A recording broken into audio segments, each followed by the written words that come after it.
Rocket Pat here. All right, guys, another hot rocket day in the jungle, and it is Saturday, and it is a happy day. I don't know how this stuff finds me. I just do not know.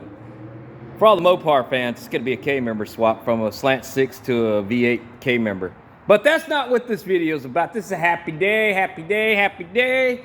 I have finally put the last dot on the I, the last cross T, the last X to X on the Cadillac project.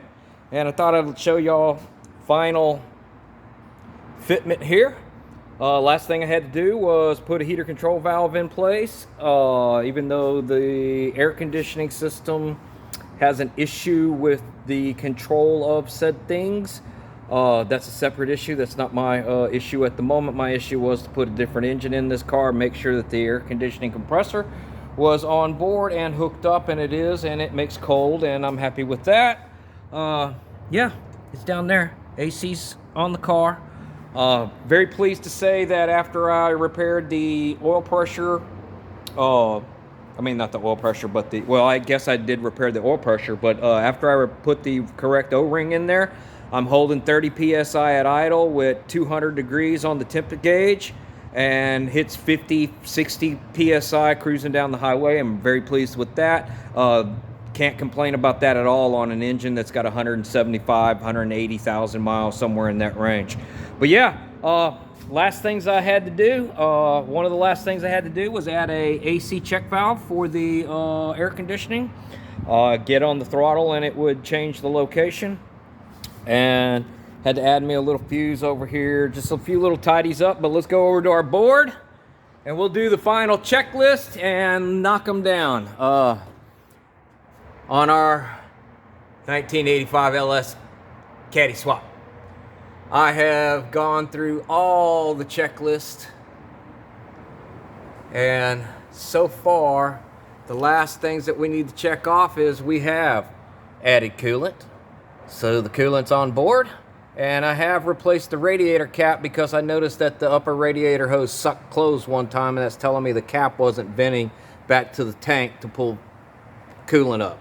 So I went ahead and put a new radiator cap in it. I had to install a fuel pump fuse. That is done. Heater control valve, done.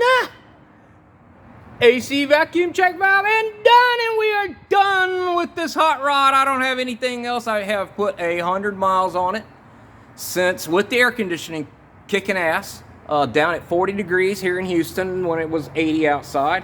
Last night I drove it around for a little while and had to actually turn the air conditioner down, man, but the only thing I could do was turn the fan down. Got a little chilly up in there, but you know, that's just this Texas guy getting chilly.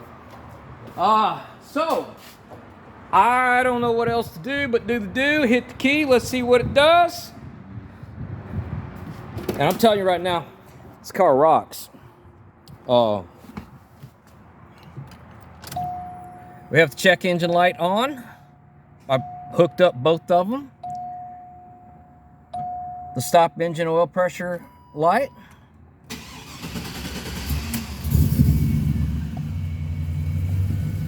We got our gauges. And we should have air conditioning.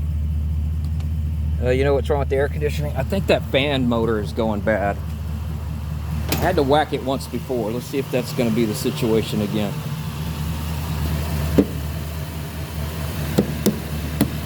There it goes.